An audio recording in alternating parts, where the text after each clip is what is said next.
নমস্কাৰ বন্ধু-বান্ধৱীসকল, কি খবৰ আপোনালোকৰ? তো আপোনালোকক মোৰ ইউটিউব চেনেল পৰুৱাছ টিপছ এণ্ড ব্লগছলৈ পুনৰবাৰ স্বাগতম জনাইছোঁ। তো যিসকল বন্ধু-বান্ধৱীয়ে অসম চৰকাৰৰ বিভিন্ন চাকৰিৰ বাবে ৱেইট কৰি আছিলে, তো তেওঁলোকৰ বাবে এটা বহুতেই ভাল খবৰ যে ফাইনেলি পুনৰ আহিবলৈ গৈ আছে অসম চৰকাৰৰ ফালৰ পৰা শিক্ষকৰ বাবে ভালেখিনি ভেকেঞ্চি। তো কেতিয়া আহিব এই ভেকেঞ্চিখিনি, কিমানমান ভেকেঞ্চি আহিব পাৰে, 25,000তকৈ ভেকেঞ্চি বেছি আহিব নেকি? তো সকলো ডিটেইলছ সহকাৰে আপোনালোকক এই ভিডিঅ'টিৰ যোগেৰে জনাম। তো চাই যাওক ভিডিঅ'টো লাষ্টলৈকে। তো এইখিনিতে যদিহে আপোনালোকে আমাৰ চেনেলটোলৈ প্ৰথমবাৰৰ বাবে আহিছে, তেনেহ'লে চেনেলটো ছাবস্ক্ৰাইব কৰিব আৰু কাষতে থকা বেল আইকনটোৰ অলপ প্ৰেছ কৰিব, যাতে আমি তেনেকুৱা ইনফৰমেশ্যন ৰিলেটেড ভিডিঅ'সমূহ আপোনালোকে প্ৰথমতে পাব পাৰে। তো বলক আজি ভিডিঅ'টো আৰম্ভ কৰোঁ। তো এই ভেকেঞ্চিখিনি কেতিয়া আহিব তাৰ বিষয়ে জনাৰ আগতে শিক্ষামন্ত্ৰী ডাঙৰীয়াই এই ভেকেঞ্চিৰ বিষয়ে কি ক'লে আপোনালোকে ভিডিঅ' ক্লিপটো চাই লওক। মাননীয় মুখ্যমন্ত্ৰীয়ে ইতিমধ্যে আমিতো ঘোষণা কৰিছে যে এইবাৰ লক্ষ্য 2 লাখ নিযুক্তি, যোৱাবাৰ 1,65,000 নিযুক্তি দিবলৈ আমি সক্ষম হলো। অহা 5টা বছৰত 2 লাখ নিযুক্তিৰ লক্ষ্য আছে।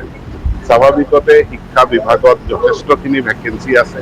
বহু লোক প্ৰায় 50,000 শিক্ষক শিক্ষয়িত্ৰী অহা 5টা বছৰত তেওঁলোকে অৱসৰো গ্ৰহণ কৰিব।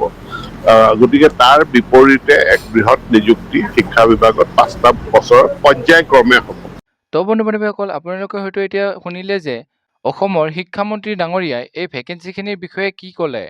তো যিহেতু CM ছাৰে ইলেকশ্যন নোহোৱাৰ আগতে এটা প্ৰতিশ্ৰুতি দিছিল যে এইবাৰ 2 লাখ অসমৰ নিবনুৱাক চৰকাৰী চাকৰি দিয়া হ'ব, আৰু সেই প্ৰতিশ্ৰুতি মৰ্মে CM ছাৰে ইলেকশ্যন জিকাৰ পিছতে চৰকাৰ গঠন কৰাৰ লগে লগে এই পদখিনি দিয়াৰ বাবে হাতে কামে লাগি পৰিছে। তো সেই অনুসৰি শিক্ষামন্ত্ৰী ডাঙৰীয়াই এই ভেকেঞ্চিখিনিৰ বিষয়ে ক'লে।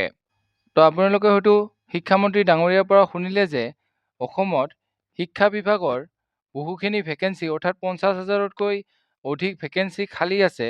তো এই ভেকেঞ্চিখিনি অহা 5টা বছৰত পূৰণ কৰা হ'ব। তো যিসকলে শিক্ষা বিভাগত চাকৰি ল'ম বুলি ভাবি আছে, তো তেওঁলোকে এতিয়াৰে পৰা ইয়াৰ বাবে প্ৰস্তুতি চলাই দিয়ক। তো এতিয়া আহিছোঁ ইয়াৰ ভেকেঞ্চিখিনি কেতিয়া আহিব। তো যিহেতু 17 জুন তাৰিখে অসমত যিমানবোৰ চাকৰি আছে তাৰ খালী পদৰ বিপৰীতে এখন নটিচ ওলাব। তো তাতে আপোনালোকে গম পাব যে এই ভেকেঞ্চিখিনি কিমান আৰু কেতিয়া আহিব। তো যেতিয়া ইয়াৰ নটিচখন আহি যায়, তো আপোনালোকক ভিডিঅ'ৰ যোগেৰে জনাই দিম। তো আপোনালোকে চেনেলটো ছাবস্ক্ৰাইব কৰি থ'ব। তো এইখিনি আছিল আজি ভিডিঅ'।